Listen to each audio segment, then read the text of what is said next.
চাকমা হাজং শৰণাৰ্থীৰ বুজা ল'ব লাগিব অসমে অসমত CAAৰ প্ৰভাৱ কিৰণ ৰিজিজুৰ মন্তব্যৰ পাছতেই অসমত প্ৰতিক্ৰিয়া कि CAA कानून लाया है एक दिन आपको अरुणाचल छोड़ के जाना होगा कभी भी आप अरुणाचल का परमानेंट रेसिडेंट और सिटीजन नहीं बन सकता বিদেশী শৰণাৰ্থীৰ ৰম্যভূমি হৈ পৰিব নেকি অসম চাকমা হাজং শৰণাৰ্থীক সংস্থাপিত কৰিবলৈ অসমত ঠাই বিচাৰিছে অসম চৰকাৰে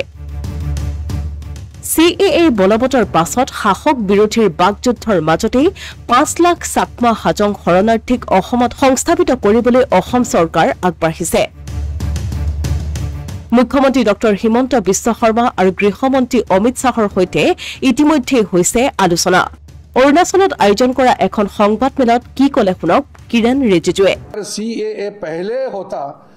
तो 1964 से 70 के बीच में जो चकमा हाजोंग रेफ्यूजी अरुणाचल में आया वो कभी भी नहीं आना था हमने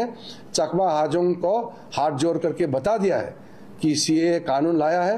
एक दिन आपको अरुणाचल छोड़ के जाना होगा कभी भी आप अरुणाचल का परमानेंट रेसिडेंट और सिटीजन नहीं बन सकता है तो CAA अरुणाचल के लिए बहुत बड़ा ब्लेसिंग रिएलोकेशन के लिए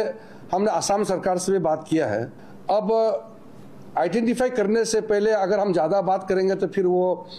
इश्यू बन जाएगा बोल के हम लोगों ने साइलेंटली ये काम किया है असम सरकार से हमने बात किया है कि वो आइडेंटिफाई करें असम के कोई जगह में असम के मुख्यमंत्री हिमंत बिस्वा शर्मा जी से भी बात किया होम मिनिस्टर अमित शाह जी ने भी बात किया है कि किसी तरह से कहीं जगह ढूंढ के चकमा हाजों को सेटल कराने में हमारा मदद करे পিছে মুখ্যমন্ত্ৰী ডক্টৰ হিমন্ত বিশ্ব শৰ্মাৰ মন্তব্য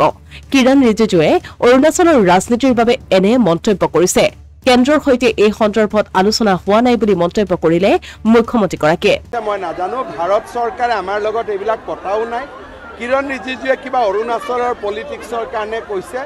আমাৰ লগত এইবিলাক কথা হোৱাও নাই আৰু আমি ক'ত আনিম ক'ত আমাৰ মাটি আছে স্যাৰ দেখা পোৱা গৈছে যে এইকেইটা দিনত আপুনি গতিকে এইবিলাক যিবিলাক কথা কৈছে সেইটো কথা চাকমা হাজং কোনো মানুহে মোক আজিলৈকে লগু কৰা নাই ভাৰত চৰকাৰেও একো কথা পতা নাই কিৰণ ৰিজিজুৱে কি কৈছে মই ইলেকশ্যনৰ পিছত তেওঁৰ লগত পাতি ল'ম কিন্তু স্যাৰ 1984 চনৰ পৰা 1969 চনলৈকে যিখিনি অসমীয়া মানুহ এতিয়াও অৰুণাচলত সেইখিনিক আমি অসমৰ নাগৰিকত্ব দিম সেইখিনিৰ কাৰণে মই ব্যৱস্থা কৰিছোঁ যিখিনি অৰুণাচলত অসমীয়া মানুহ আছে এইবাৰ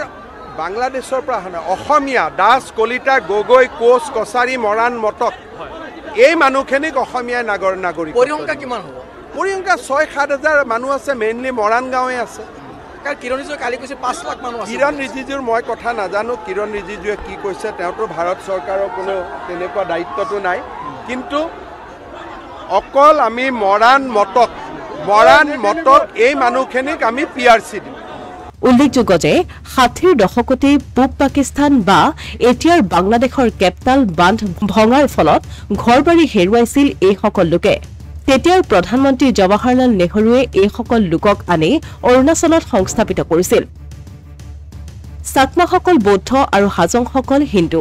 দীৰ্ঘদিনৰ পৰা এই সকল লোকে নাগৰিকত্বৰ বাবে কৰি আহিছিল প্ৰতিবাদ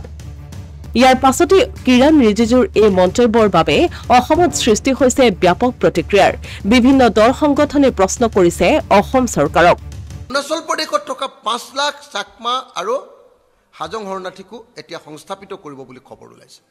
হিমন্ত বিশ্ব শৰ্মাই কেন্দ্ৰীয় চৰকাৰৰ নিৰ্দেশত অমিত শাহৰ নিৰ্দেশত 5 লাখ এই শৰণাৰ্থীক অসমত সংস্থাপিত কৰিব নেকি যে কিৰণ ৰিজিজুৱে কোৱা কথাটো সঁচা নে মিছা আপুনি ৰাজহুৱাকৈ অসমৰ মানুহক জনাব লাগে কিৰণ ৰিজিজুৱে যদি সঁচাকৈ মিছা কথা কৈছে তেওঁলোকে হয়তো এতিয়া হিমন্ত বিশ্ব শৰ্মাই লুটিবাগৰ মাৰিবলৈ চেষ্টা কৰিব পাৰে যদি কিৰণ ৰিজিজুৱে সঁচাকৈ মিছা কথা কৈছে কিৰণ ৰিজিজুক ক্ষমা খুজিবৰ কাৰণে অসমৰ মুখ্যমন্ত্ৰীয়ে বাধ্য কৰিব লাগে আৰু সঁচাকৈ যদি অৰুণাচল প্ৰদেশ কিৰণ ৰিজিজু আৰু কেন্দ্ৰীয় চৰকাৰৰ গৃহমন্ত্ৰীয়ে অসম চৰকাৰক যদি চাকমা আৰু হাজং শৰণাৰ্থীসকলক সংস্থাপিত কৰিবৰ কাৰণে নিৰ্দেশ দিছে যদি সঁচাকৈ এই নিৰ্দেশ দিছে তেতিয়াহ'লে বৰ্তমান অসম চৰকাৰ আৰু অসমৰ মুখ্যমন্ত্ৰীৰ স্থিতি কি অসমৰ উত্তৰাঞ্চলৰ খিলঞ্জীয়া মানুহে কা মনা নাই কাৰণ আমি নামানো এই সম্পৰ্কত আমাৰ গণতান্ত্ৰিক আন্দোলনো চলি আছে আইনগত যুঁজখনো চলি আছে সদৌ অসম ছাত্ৰ সন্থা উত্তৰ পূৰ্বাঞ্চল ছাত্ৰ সংগঠন নেছো অসম জাতীয়তাবাদী যুৱ ছাত্ৰ পৰিষদ বিভিন্ন দল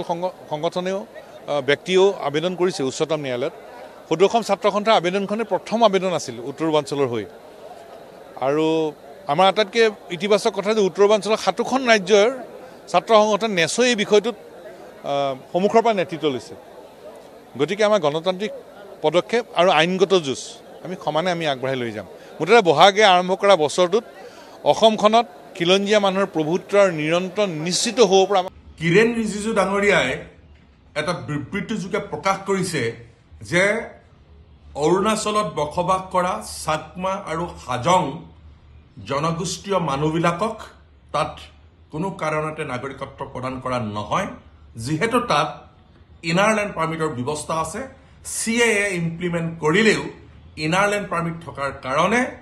সেই বাংলাদেশৰ যিসকল ৰিফিউজি তেওঁলোকক তাত নাগৰিকত্ব প্ৰদান কৰিব পৰা নাযাব বা কৰা নহ'ব এই কথাটো স্পষ্টভাৱে কৈছে তাৰ লগতে এই কথাও সংযোগ কৰিছে যে দেশৰ গৃহমন্ত্ৰী অমিত শ্বাহ ডাঙৰীয়া আৰু অসমৰ মুখ্যমন্ত্ৰী ডক্টৰ হিমন্ত বিশ্ব শৰ্মা ডাঙৰীয়াৰ লগত আলোচনা কৰিছে সেই যি 5-6 লাখ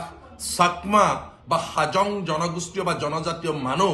এই মানুহবিলাকক অসমত নাগৰিকত্ব প্ৰদান কৰা হ'ব এই কাৰ্যক আমি অসম জাতীয়তাবাদী যুৱ ছাত্ৰ পৰিষদে তীব্ৰ বিৰোধিতা কৰিছোঁ কোনো কাৰণতে তেওঁলোকৰ সেই বক্তব্য বা সেই ষড়যন্ত্ৰ আমি অসম জাতীয়তাবাদী যুৱ ছাত্ৰ পৰিষদে মানি নলওঁ তাৰ পৰিৱৰ্তে আমি এই কথাটোহে কৈছোঁ যে অসমতো ইনাৰলেণ্ড পাৰ্মিটৰ ব্যৱস্থা প্ৰৱৰ্তন কৰিব লাগে যিটো কথা আমি অসম জাতীয়তাবাদী যুৱ ছাত্ৰ পৰিষদে যোৱা 45 বছৰে কৈ আছোঁ অসমত ইনাৰলেণ্ড পাৰ্মিট যদি প্ৰৱৰ্তন হ'লহেঁতেন তেনেহ'লে নিশ্চিতভাৱে অৰুণাচলৰ মানুহবিলাক যেনেধৰণে আজি সুৰক্ষিত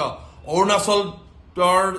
তাৰ স্থায়ী বাসিন্দা যেনেধৰণে সুৰক্ষিত তাৰ ভূমিপুত্ৰসকল যেনেধৰণে সুৰক্ষিত আমি অসমৰ ভূমিপুত্ৰসকল সুৰক্ষিত হ'লোহেঁতেন সেইকাৰণে আমি অসমতো আন্তঃৰাজ্যিক পাৰপত্ৰ অনতিবিলম্বে প্ৰৱৰ্তন কৰিব লাগে বুলি কেন্দ্ৰীয় চৰকাৰক দাবী জনাইছোঁ অন্যহাতেদি 1971 চনৰ 25 মাৰ্চৰ পূৰ্বে অহা সি হিন্দুৱে হওক বা মুছলমানেই হওক চাকমাই হওক বা হাজঙে হওক বা অন্যান্য জনগোষ্ঠীয় বা জনজাতীয় মানুহেই নহওক বা যি ধৰ্ম ভাষা